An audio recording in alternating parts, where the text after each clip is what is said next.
السلام علیکم ورحمۃ اللہ وبرکاتہ۔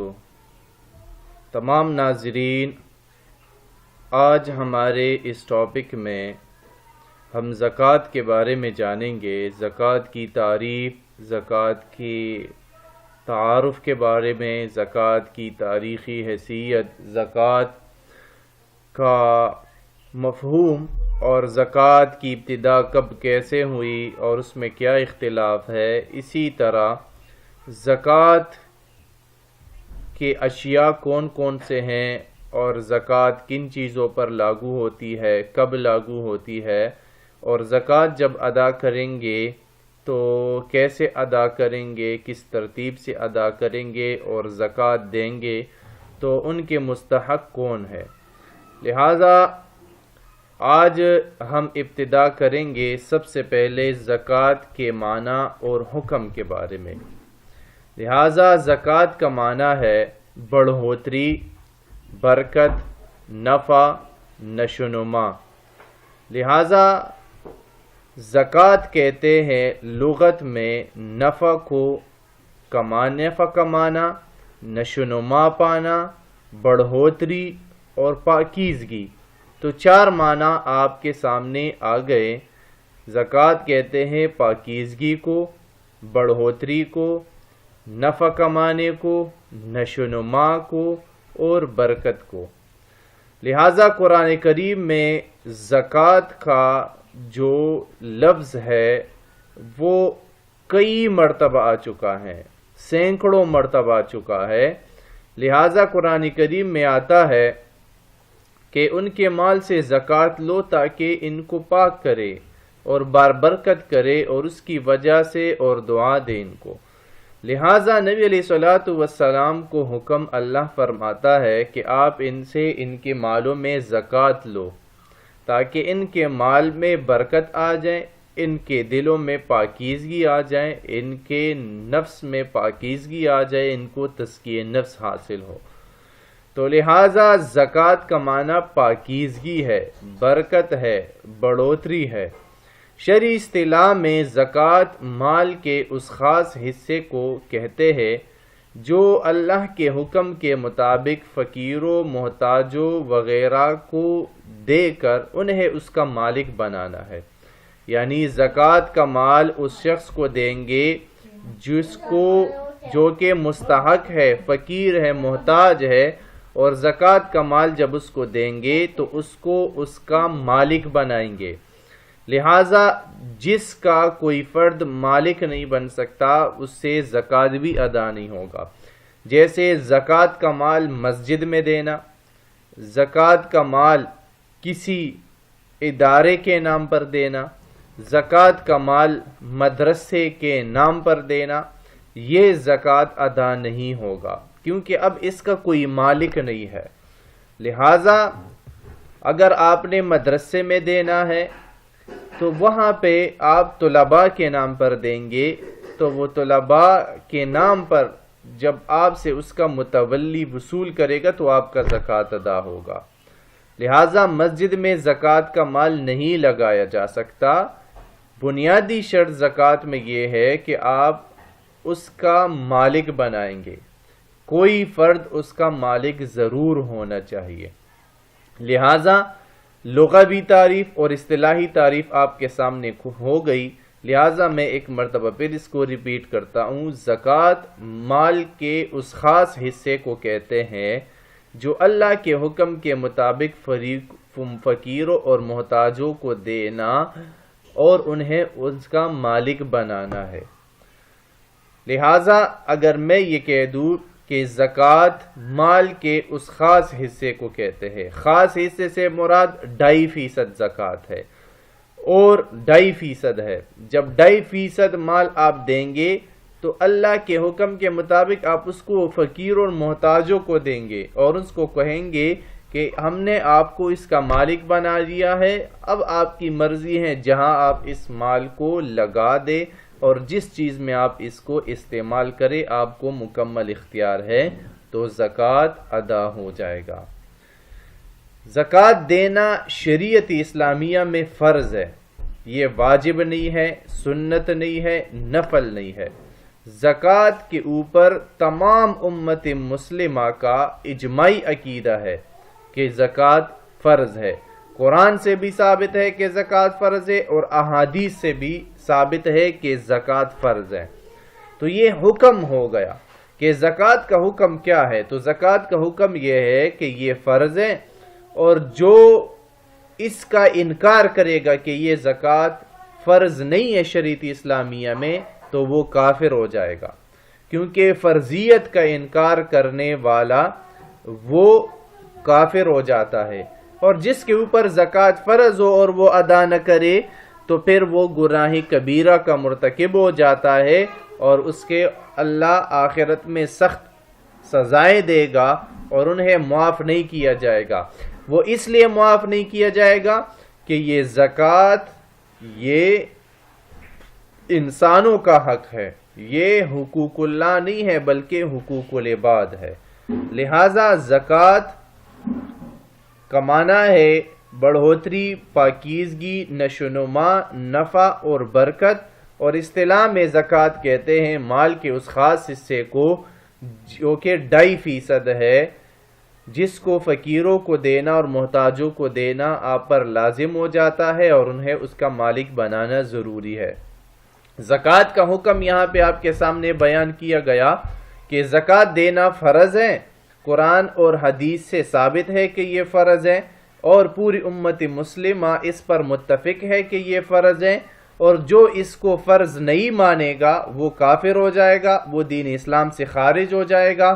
جیسے جو نماز کا انکار کرے کہ یہ فرض نہیں ہے، اسی طرح جو حج کا انکار کرے، رمضان روزوں کا انکار کرے کہ یہ فرض نہیں ہے، تو وہ کافر ہو جائے گا، کیونکہ فرضیت کے انکار پر شخص کافر ہو جاتا ہے۔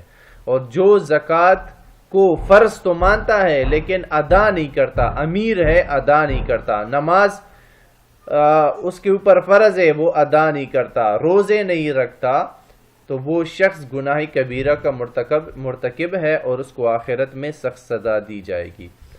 اب آتے ہیں کہ زکوٰۃ اور رمضان کا آپس میں کیا تعلق ہے۔ جیسے کہ ہم اپنے معاشرے میں دیکھتے ہیں کہ رمضان آتا ہے تو لوگ زکوٰۃ دینا شروع کر دیتے ہیں، لہٰذا یہ طریقہ بالکل درست نہیں ہے، بلکہ جب بھی آپ پر زکوٰۃ فرض ہو جائے، 1 سال کا عرصہ آپ کے مال پر گزر جائے، جس کی تفصیل آگے آ رہی ہے، تو آپ کو اپنا مال دینا آپ کے اوپر فرض ہو جاتا ہے، تو آپ کو چاہیے کہ آپ فوراً اس کو ادا کرے اور اس فرضیت کو اپنے ذمے سے ساقط کرے۔ لہٰذا جو لوگ یہ سمجھتے ہیں کہ زکوٰۃ رمضان میں دیں گے تو زیادہ اجر ملے گا، یہ بات بالکل غلط ہے۔ لہٰذا آپ کو زکوٰۃ فوراً ادا کرنی چاہیے، اور وہی افضل ہے جو آپ فوراً ادا کر دیتے ہیں جب آپ کے اوپر زکوٰۃ کے مال پر سال گزر جاتا ہے۔ لہٰذا اب آتے ہیں کہ زکوٰۃ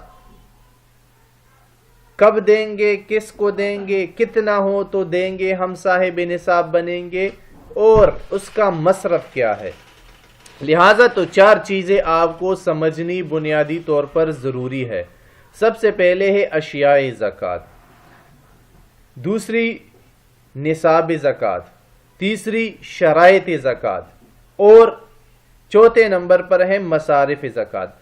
اگر آپ ان چاروں میں سے کسی کو بھی نہیں سمجھیں گے تو آپ زکوٰۃ کی مکمل تفصیل کو سمجھ نہیں پائیں گے۔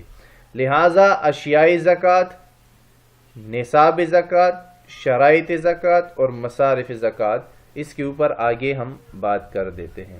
اشیاء زکوٰۃ جو سب سے پہلا ہے، اس یاد رکھے کہ زکوٰۃ صرف 4 چیزوں پر دینی لازمی ہے۔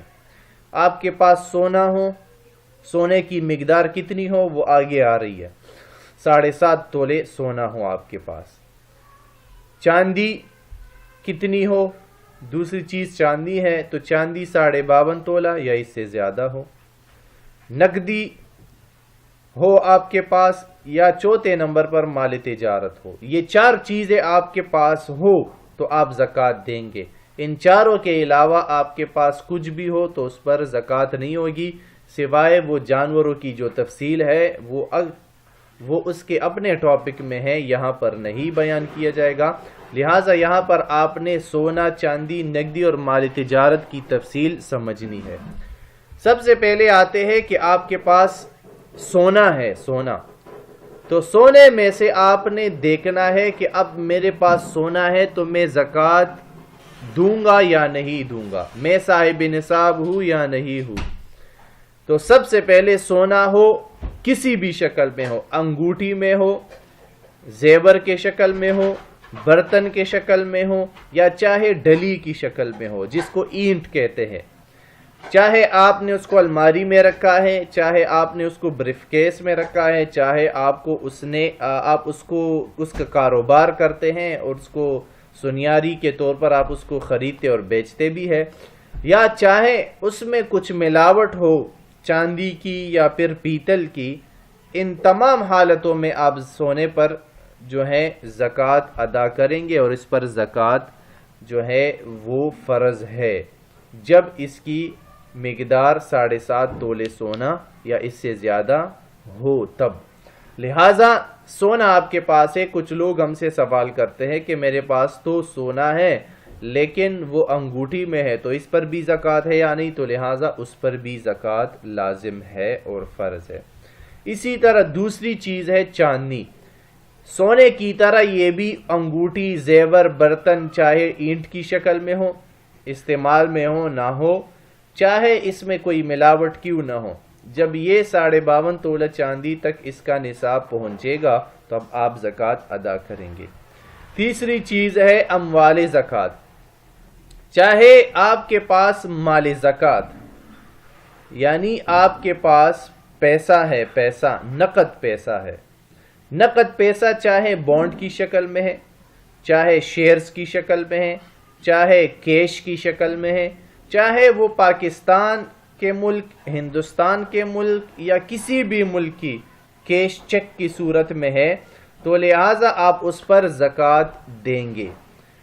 کسی بھی ملک کی کرنسی ہو، بینک میں ہو، اکاؤنٹ میں ہو یا اپنے گھر میں ہو، چاہے وہ آپ کے پاس شیئرز، بونڈز اور سرٹیفکیٹس کے چیک کی صورت میں ہوں، آپ اس پر زکوٰۃ دیں گے۔ اور دوسری طور پر آپ نے کسی کو اپنا مال قرض کے طور پر دیا ہے، قرض دی ہوئی ہے، اب اس قرض کے ملنے کی امید ہے کہ یہ بندہ مجھے 10 دن میں، 20 دن میں، 1 مہینے، 2 مہینے، 3 مہینے میں، 1 سال میں لوٹائے گا، تو اب آپ اس کی بھی زکوٰۃ ادا کریں گے۔ لہٰذا جب آپ نے کسی کو قرض دی ہوئی ہے، آپ اس کو بھی جو ہے اپنے زکوٰۃ نکالتے وقت اپنے مال میں سے شمار کریں گے اور اس کی بھی زکوٰۃ ادا کریں گے۔ ہاں، جو پیسہ آپ کو پتا ہو کہ میں نے کسی کو قرض دیا ہوا ہے اور اس کے ملنے کی بالکل امید نہیں ہے، امید آپ کھو چکے ہیں کہ یہ بندہ نہیں دینے والا، نا امید ہو چکے ہیں آپ، تو پھر آپ اس کی زکوٰۃ ادا نہیں کریں گے، تو بھی بالکل آپ کے اوپر اس کی زکوٰۃ ادا کرنا وہ فرض نہیں ہوتا۔ اسی طرح جو چوتھی چیز ہے وہ ہے مال تجارت۔ مال تجارت کچھ بھی ہو سکتا ہے، کوئی چیز آپ نے بیچنے کی نیت سے خریدی تھی، آپ نے پلاٹ لی، کپڑے لے لیے، کوئی بلڈنگ لے لی، کوئی گھر لے لیا، کوئی کار لے لی، کوئی موٹر سائیکل لے لی، کوئی بھی چیز ہو، آپ نے بیچنے کی نیت سے وہ خریدی اور اب تک آپ کی بیچنے کی نیت باقی ہے کہ میں اس کو بیچنا چاہتا ہوں لیکن مجھے کوئی خریدنے والا نہیں مل رہا، یا میں بیچنا چاہتا ہوں، میں نے اب اس کے اوپر ریٹ نہیں ڈالا، آپ اپنی نیت کو ٹٹولیں گے، تو جب آپ کی اس مالی تجارت پر 1 سال گزر جائیں تب آپ اس کی بھی زکوٰۃ ادا کریں گے۔ تو فرض کریں آپ کے پاس پہلی چیز سونا ہے، دوسری چیز چاندی ہے، اور تیسری چیز آپ کے پاس نقد پیسے ہے، اور چوتھی چیز مالی تجارت ہے۔ اب آپ جب زکوٰۃ ادا کریں گے تو ان چاروں چیزوں کو ملا کر سب کی ادا کریں گے 1 سال، اور کتنی ادا کریں گے وہ 2.5% ہے، اس کی تفصیل آگے آ رہی ہے۔ اچھا، ایک سوال یہ ہوتا ہے کہ قابل زکوٰۃ اشیاء چار ہی کیوں ہے؟ یعنی سونا، چاندی، مال تجارت اور نقدی، ان چاروں میں کیوں ہے؟ تو لہٰذا یہ چار چیزیں اسی لیے ہے کہ ان کی قیمت بڑھتی رہتی ہے، گھٹتی رہتی ہے۔ ان کی قیمت میں یہ صلاحیت ہے ان کے اندر کہ اس کی قیمت وقتاً فوقتاً بڑھتی رہتی ہے، تو لہٰذا اس کے اندر ایک یہ صلاحیت بھی ہے کہ ان کا تبادلہ بھی ہوتا ہے۔ آپ پیسے دیتے ہیں، کوئی چیز خریدتے ہیں، کوئی چیز بیچتے ہیں تو پیسے بدلے میں آپ کے پاس آتے ہیں۔ سونا ہے تو وقتاً فوقتاً اس کی قیمت بڑھتی اور کم ہوتی رہتی ہے، لہٰذا اس وجہ سے ان چار چیزوں پر ہی زکوٰۃ فرض ہے۔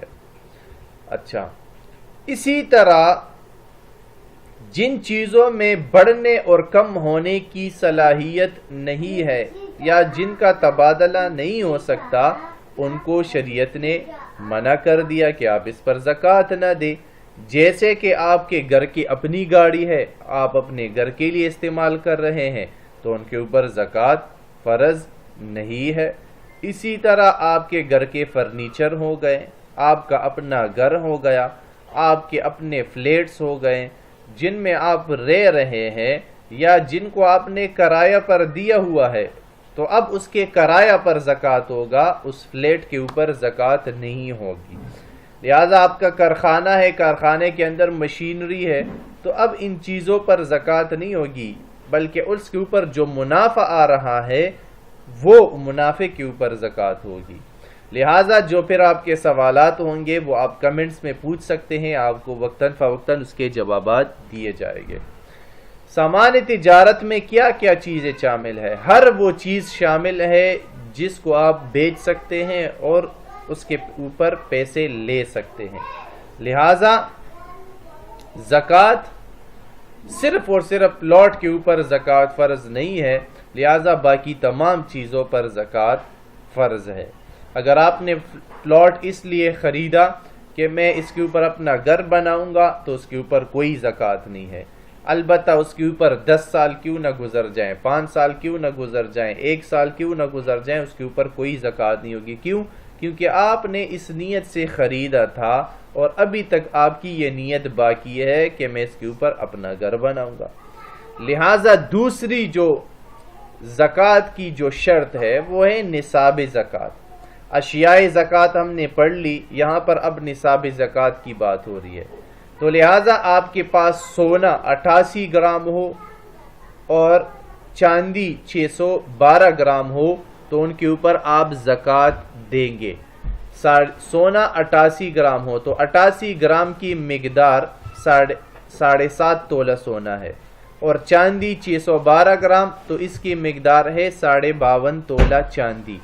جب آپ کے پاس سونا ہو اور چاندی ہو تو آپ بازار جائیں گے، سونا ہے تو سونے کی مقدار معلوم کریں گے، وہ 7.5 تولہ یا اس سے زیادہ ہو تو آپ اس پر زکوٰۃ دیں گے۔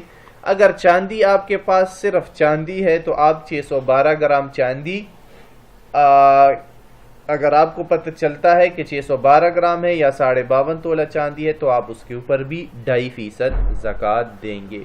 اب چاہے آپ اس کے لیے سونا بیچیں اور 2.5% زکوٰۃ ادا کریں، یا پھر آپ اس کی قیمت اپنے جیب سے ادا کریں 2.5% کی، دونوں طریقے بالکل درست ہے۔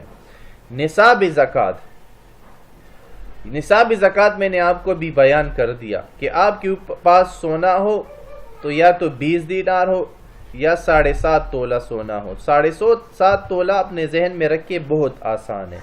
اسی طرح چاندی ہے تو 52.5 تولہ چاندی ہو یا 612 گرام ہو۔ نقدی اور مال تجارت، اب اگر ایک سوال ہے جیسے ہم سے لوگ پوچھتے ہیں کہ آپ کے پاس نقد پیسے ہو تو کتنے پیسوں پہ آپ زکوٰۃ دیں گے؟ اب آپ کوئی کاروبار کر رہے ہیں تو کاروبار میں سے کتنے پیسے ہوں تو آپ اس پہ زکوٰۃ دیں گے؟ تو لہٰذا یاد رکھے کہ تاریخ میں سونا اور چاندی ایک ہی قیمت پہ ہوتے تھے، لہٰذا تاریخ میں اس وجہ سے سونا اور چاندی کو 7.5 تولہ اور 612 گرام کو ملا کر ایک قیمت بنتی تھی، تو اس کے اوپر 2.5% دینا ہوتا تھا۔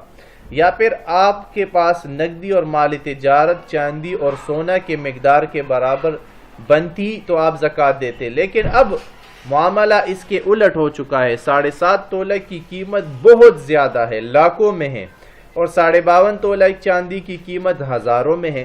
تو لہٰذا اب آپ جو زکوٰۃ ادا کریں گے تو اب آپ چاندی کے نصاب کے برابر ادا کریں گے۔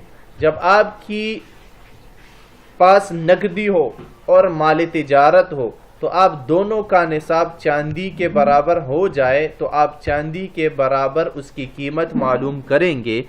آپ بازار جائیں گے سنیار کے پاس، سنیار سے پوچھیں گے کہ آپ مجھے بتا دو کہ آج کے ڈیٹ میں چاندی 52.5 تولہ چاندی کی قیمت کتنی ہے، تو فرض کرے وہ آپ کو بتاتا ہے 1 لاکھ، تو آپ اپنے جیب میں، اپنے گھر میں، اپنے پاس جو ملکیت میں جو پیسے ہیں وہ دیکھیں گے کہ وہ کتنی ہے۔ اگر اس کی قیمت 1 لاکھ کے برابر ہے تو آپ اس میں سے 2.5% دیں گے۔ اگر آپ کوئی کاروبار کر رہے ہیں تو اس کی قیمت بھی آپ ایسے ہی معلوم کریں گے کہ آپ اپنے کاروبار کے اوپر سوچ ڈالیں گے کہ کتنا میں نے انویسٹ کیا ہوا ہے، تو اگر وہ 1 لاکھ روپے تک یا اس سے زیادہ ہے تو آپ اس کی زکوٰۃ ادا کریں گے۔ لہٰذا یہ ٹاپک ان کو سمجھ میں آئے گا جو سٹارٹ سے لے کر اب تک ہمیں سن رہے ہیں اور اس ٹاپک کو ملاحظہ کر رہے ہیں۔ جو بیچ میں سکپ کریں گے شاید ان کو پھر کنفیوژن ہو اور ان کو صحیح سے سمجھ میں نہ آئے، لہٰذا آپ سٹارٹ سے پے در پے اس کو سنیے گا۔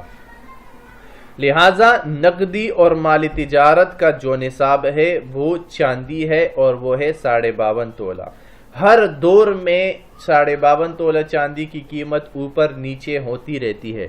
جب آپ زکوٰۃ ادا کریں گے اور جب آپ پہ فرض ہو جائیں آپ اس ڈیٹ کے مطابق قیمت معلوم کریں گے اور پھر اس میں سے 2.5% ادا کریں گے۔ اگر آپ کے پاس فرض کرے 1 لاکھ روپے 52.5 تولہ چاندی کے برابر ہے تو آپ کے پاس کم ہے تو آپ زکوٰۃ ادا نہیں کریں گے۔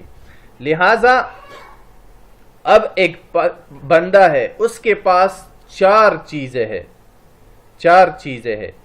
ٹھیک ہے، یا کسی کے پاس 2 چیزیں ہیں، کسی کے پاس سونا ہے اور چاندی بھی ہے، کسی کے پاس جو ہے زکوٰۃ کے لیے نقدی بھی ہے اور سونا بھی ہے، یا کوئی بندہ اس کے پاس سونا نہیں ہے لیکن اس کے پاس مال تجارت ہے اور اس کے پاس سونا بھی ہے، یا پھر کسی ایک میں سے چاندی بھی ہے، تو لہٰذا وہ ان سب کو ملا کر پھر زکوٰۃ کی قیمت معلوم کرے گا اور زکوٰۃ ادا کرے گا۔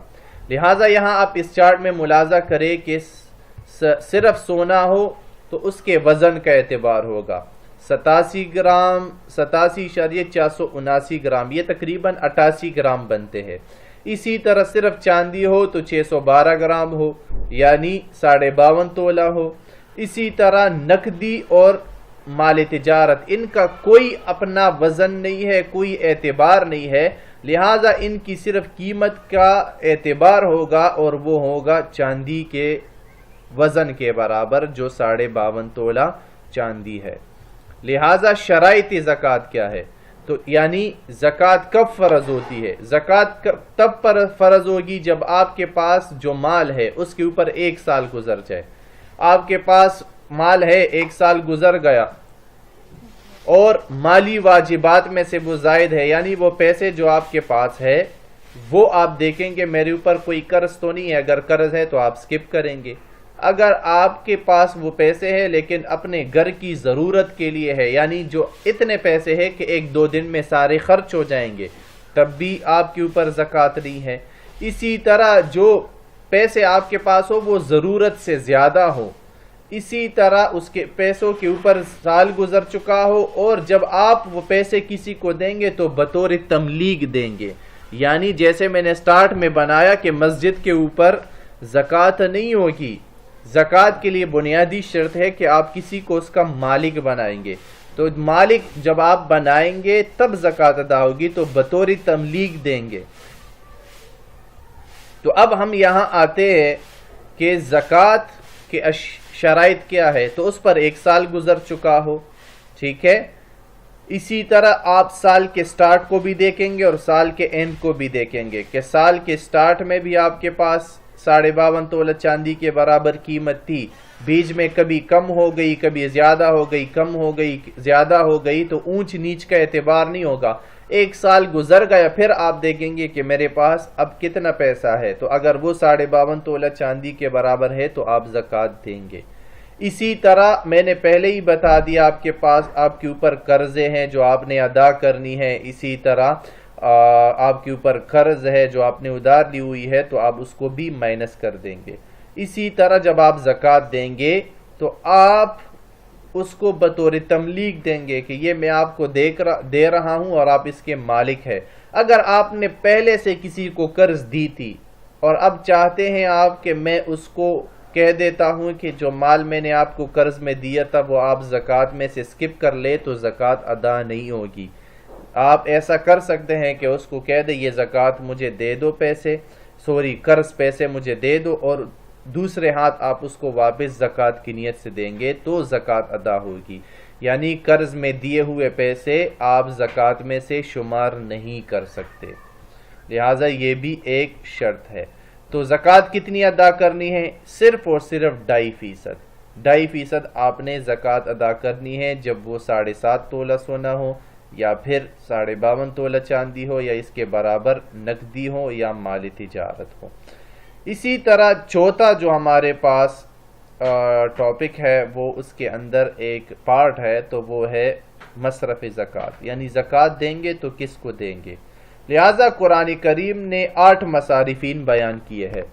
مستحقین زکوٰۃ وہ 8 ہے جو سورہ توبہ میں آیت نمبر 60 میں بیان ہوئے ہیں۔ سب سے پہلا وہ شخص فقیر ہو۔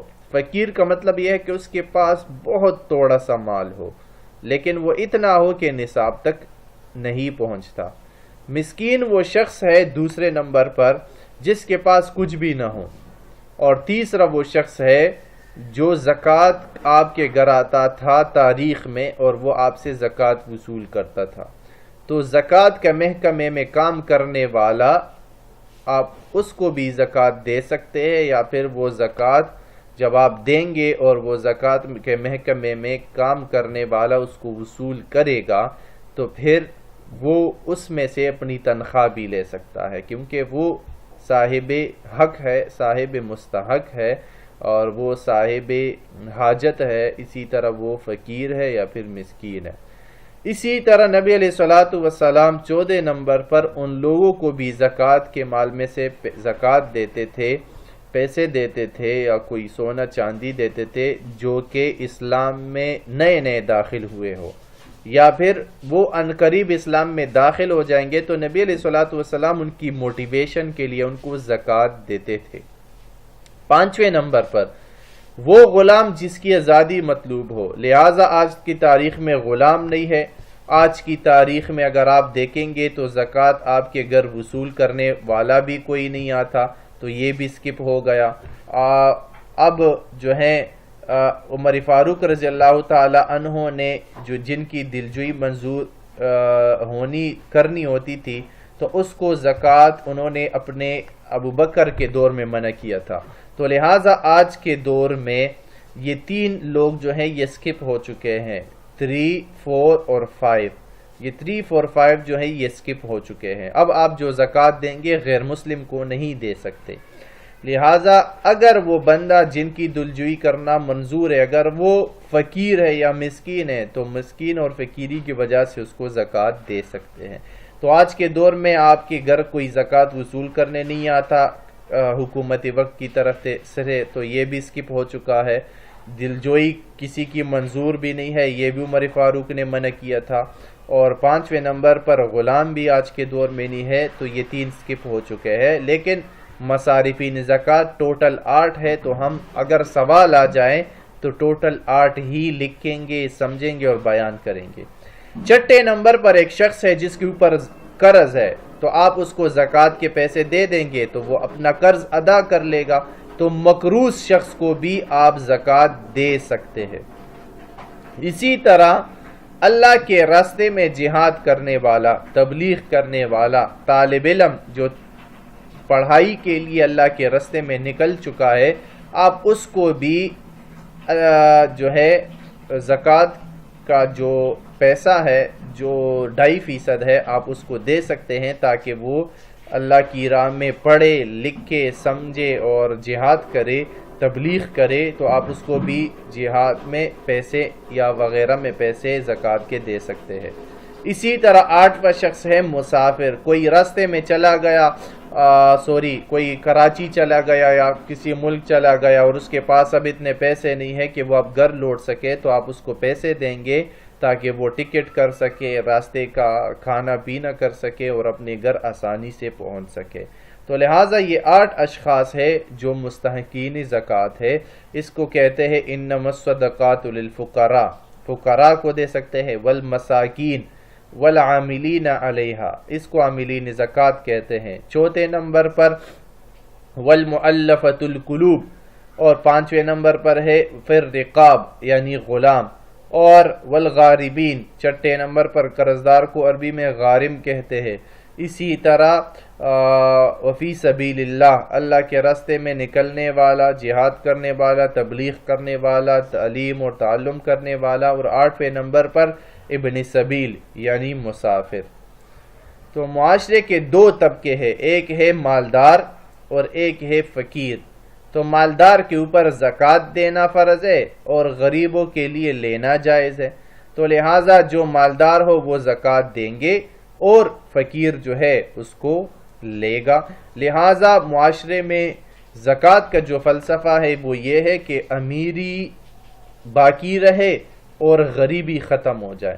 تو جس معاشرے میں زکوٰۃ عام ہوگا وہاں پر غریبی نہیں آتی۔ جب ہم تاریخ میں جاتے ہیں، تاریخ خلفائے راشدین میں یا پھر ان کے بعد، تو ایسا دور ہے ہمیں دکھائی دیتا ہے کہ کوئی بھی شخص زکوٰۃ لینے والا نہیں ہوتا تھا، اتنی امیری آ گئی کہ کوئی زکوٰۃ لینے والا نہیں تھا۔ لہٰذا یہ آج کا ہمارا ٹاپک ہے۔ لہٰذا اگر آپ زکوٰۃ نہیں دیں گے تو کس کو نہیں دیں گے؟ لہٰذا آپ اس کو سمجھے، جس کو زکوٰۃ نہ دینا اسلام میں ہے، یعنی اس کو زکوٰۃ نہیں دیں گے، وہ 3 قسم کے لوگ ہیں۔ ایک ہے غیر مسلم، دوسرا ہے کہ وہ سید نہ ہو، حضور علیہ السلام کے خاندان سے نہ ہو، اور تیسرا شخص وہ آپ کا قریبی رشتہ دار نہ ہو۔ قریبی رشتہ دار سے مطلب ماں، باپ اور ان کے والدین، اور اسی طرح قریبی رشتہ دار سے متعلق آپ کی اولاد، چاہے وہ بیٹا بیٹی ہو، پوتا پوتی ہو، نواسا نواسی ہو، ان کو زکوٰۃ نہیں دیں گے، کیونکہ ان کو سپورٹ کرنا یہ آپ کے اوپر لازم ہے، آپ کا حق ہے کہ ان کو سپورٹ کرے، تو لہٰذا زکوٰۃ کے پیسے سے ان کو سپورٹ نہیں کر سکتے۔ البتہ بہن بھائی کو زکوٰۃ دے سکتے ہیں اگر وہ غیر مسلم نہیں ہے، وہ سید نہیں ہے اور وہ مالدار نہیں ہے، غریب ہے، تو ان کو دے سکتے ہیں۔ قریبی تعلق دار نہ ہو، قریبی تعلق دار سے مطلب آپ کی بیوی نہ ہو۔ ایسا نہیں ہو سکتا کہ شوہر اپنی بیوی کو زکوٰۃ دے اور کہہ دے کہ میرا زکوٰۃ ادا ہو گیا، لہٰذا زکوٰۃ اس سے ادا نہیں ہوگا۔ یہاں پر ایک سوال ہے کہ زکوٰۃ جب فرض ہوئی تو تاریخ میں کب ہوئی؟ تو لہٰذا اس کے اوپر علماء کے مختلف اقوال ہے۔ ایک قول جو جمہور کا ہے وہ یہ ہے کہ ہجرت کے بعد فرض ہوئی، ہجرت سے پہلے زکوٰۃ فرض نہیں تھی، اور پھر بعض کہتے ہیں کہ 1 ہجری میں فرض ہوئی، یعنی جب ہجرت ہو گئی تو اس کے اندر بھی اختلاف ہے۔ جمہور کے مطابق تو ہجرت کے بعد فرض ہو گئی، لیکن اب کب فرض ہوئی؟ تو ایک قول کے مطابق 1 ہجری میں اور ایک قول کے مطابق 2 ہجری میں فرض ہو گئی۔ لہٰذا جب رمضان فرض ہوا تو اس کے بعد زکوٰۃ بھی فرض ہو گئی، لیکن جو زکوٰۃ کے مکمل احکامات ہے وہ فتح مکہ کے بعد نافذ ہو گئے۔ ایک قول جو ہے وہ حدیث میں آتا ہے کہ یہ زکوٰۃ کا جو حکم ہے یہ زکوٰۃ کا جب حکم نہیں آیا تھا تو صدقۃ الفطر کا جو حکم ہے، جو رمضان میں لوگ فطرانہ دیتے ہیں، وہ اس سے پہلے آیا تھا۔